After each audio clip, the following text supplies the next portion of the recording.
अस्सलामुअलैकुम। हम chapter 3 class 9 biodiversity को डिस्कस कर रहे थे, जिसमें हमने समझा था कि बायोडाइवर्सिटी क्या है। डिग्री ऑफ वेरिएशन है डिफरेंट ऑर्गेनिजम्स की जो डिफरेंट इन्वायरमेंट में वर्ल्ड के अंदर एग्जिस्ट करते हैं, ठीक है।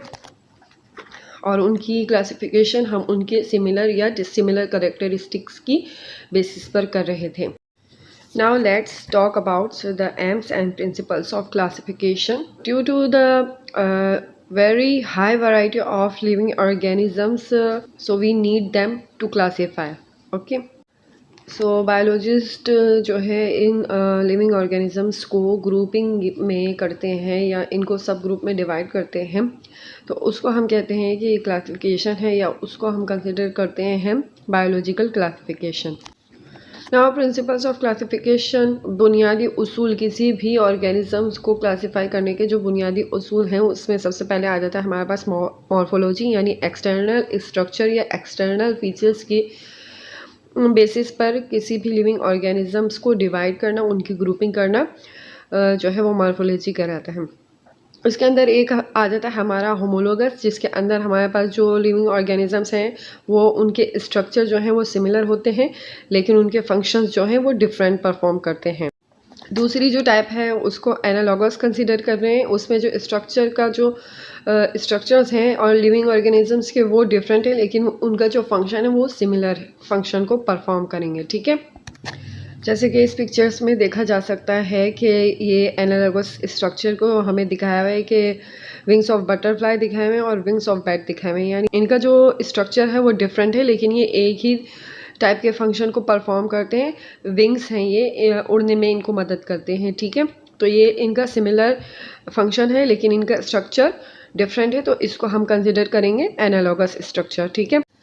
अगर हम सेकंड पिक्चर की बात करें तो इनका जो स्ट्रक्चर है वो आपस में कई हद तक सिमिलर है, सेम नहीं है लेकिन सिमिलर है, लेकिन जो इनका परफॉर्मेंस है, इनका जो फंक्शन है वो एक दूसरे से डिफरेंट है।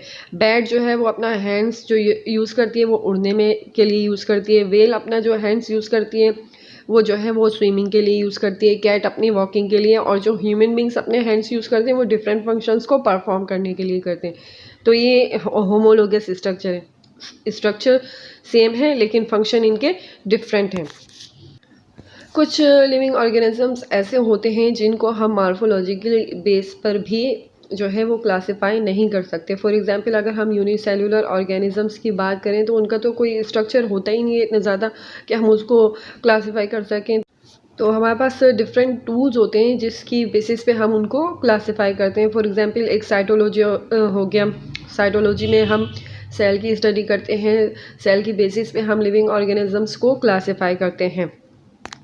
फिर दूसरा आ जाता है हमारे पास जेनेटिक्स, जिसके अंदर किसी भी लिविंग ऑर्गेनिज्म का जो जेनेटिक मटेरियल होता है वो डिफरेंट होता है। फिर इसी तरीके से उनका डेवलपमेंटल जो पैटर्न है वो भी एक दूसरे से मुख्तलिफ होता है। तो ये सारी चीज़ें इनके बेसिस पे भी हम ऑर्गेनिजम्स को क्लासिफाई कर सकते हैं other than morphological characters.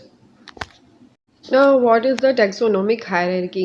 Taxonomic hierarchy में क्या होता है कि यही स्पेशीज़, यही एनिमल्स जब एक ग्रुप के अंदर डिवाइड कर दिए जाते हैं तो उस एक सिमिलर या सिंगल ग्रुप को हम कहेंगे कि एक टैक्सोन है इसके अंदर।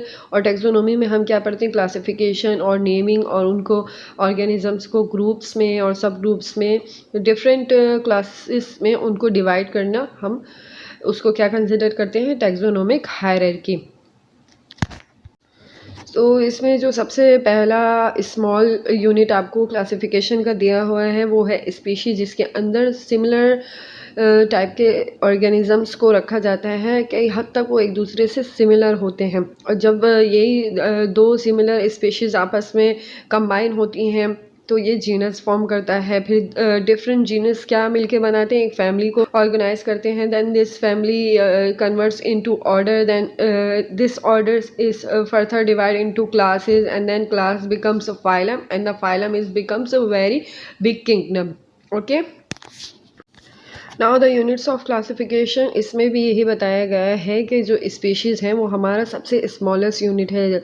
जिस तरीके से हमारी बॉडी का जो सबसे स्मॉलेस्ट यूनिट है सेल, इसी तरीके से किसी भी क्लासिफिकेशन का जो सबसे स्मॉलेस्ट यूनिट है वो स्पीशी है। उस स्पेशी के अंदर हम उन ऑर्गेनिज़म्स को क्लासिफाई करते हैं जो बहुत हद तक एक दूसरे से सिमिलर होते हैं और ये आपस में इंटरब्रीड करके एक फर्टाइल ऑफस्प्रिंग को प्रोड्यूस करें। ऐसे ऑर्गेनिजम्स को हम स्पेशी को कंसिडर करते हैं। फॉर एग्जांपल मेल और फीमेल को अगर देखा जाए तो दोनों कई हद तक बहुत ज़्यादा एक दूसरे से सिमिलर होते हैं और आपस में इंटरब्रीड करके एक ऐसे ऑफस्प्रिंग को प्रोड्यूस कर सकते हैं जो कि फर्टाइल हो, जो आगे भी नस्लों को आगे उसका जो प्रोसेस है वो बरकरार रहे। फिर फर्दर इसी तरीके से डिफरेंट स्पीशीज़, फॉर एग्जांपल अगर एक स्पीशी एनिमल्स की है या एक स्पीशी ह्यूमन बींग्स की है, जब ये डिफरेंट स्पीशीज़ आपस में मिलती हैं तो हम इनको कंसिडर करते हैं कि जेनरा है। Then different types of genera combine together to form family. Then this family becomes order, then class, then phylum and a big kingdom. Okay. For example इस चार्ट में हमें 2 ऑर्गेनिज़म्स की जो कि एक दूसरे से डिफरेंट है उनकी क्लासिफिकेशन करना सिखाया है, सिंपल क्लासिफिकेशन। एक इन्होंने एग्जांपल ली है ह्यूमन की और दूसरी इन्होंने ली की। तो ह्यूमन का जो सबसे छोटा स्मॉलेस्ट यूनिट स्पीशी है वो हमारी सेपियंस होता है। देन हमारा जो जीनस है वो होमो है। देन इसके बाद जो हमारी फैमिली है वो मोनिनिडाई है। फिर देन हमारा ऑर्डर जो है वो प्रीमेट्स का है। क्लास हमारी मैमलिया की है। हमारे अंदर जो है ह्यूमंस के अंदर मेमरी ग्लैंड्स होते हैं, उसकी बेसिस पे हमें मैमलिया क्लास में क्लासिफाई किया जाता है। देन हमारा फाइलम जो है वो कोर्डेटा है क्योंकि हमारे अंदर जो है वो वर्टिब्रेट जो है वो प्रेजेंट होती है।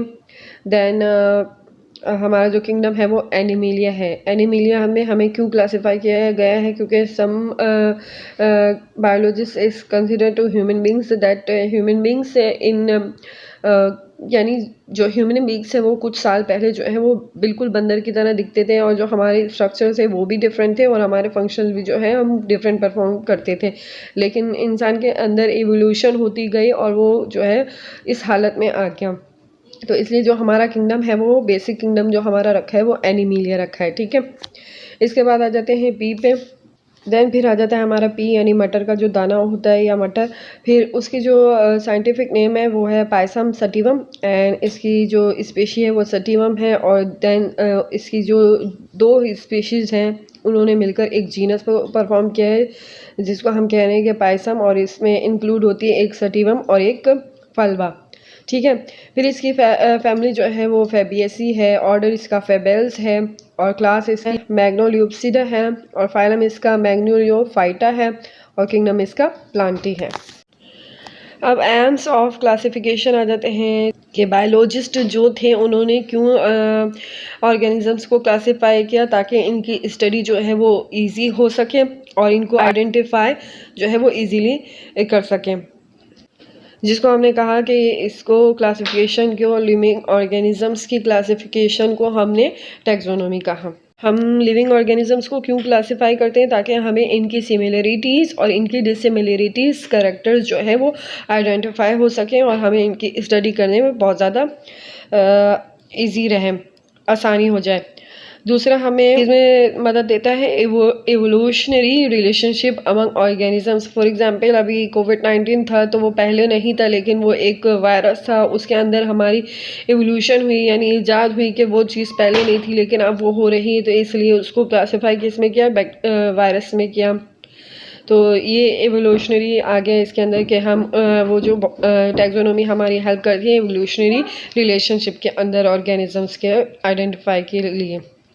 यहाँ पर एक छोटी सी एक्टिविटी दी हुई है इस बुक में स्टूडेंट्स को।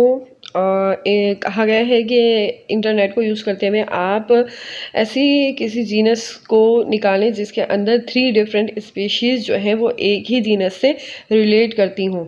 ठीक है, वीडियो पसंद आई है तो मेरी वीडियो को लाइक कीजिए, शेयर कीजिए, मेरे चैनल को सब्सक्राइब करना ना भूलें, बेल आइकन को प्रेस कीजिए। दुआ में याद रखिए। अल्लाह हाफ़िज़।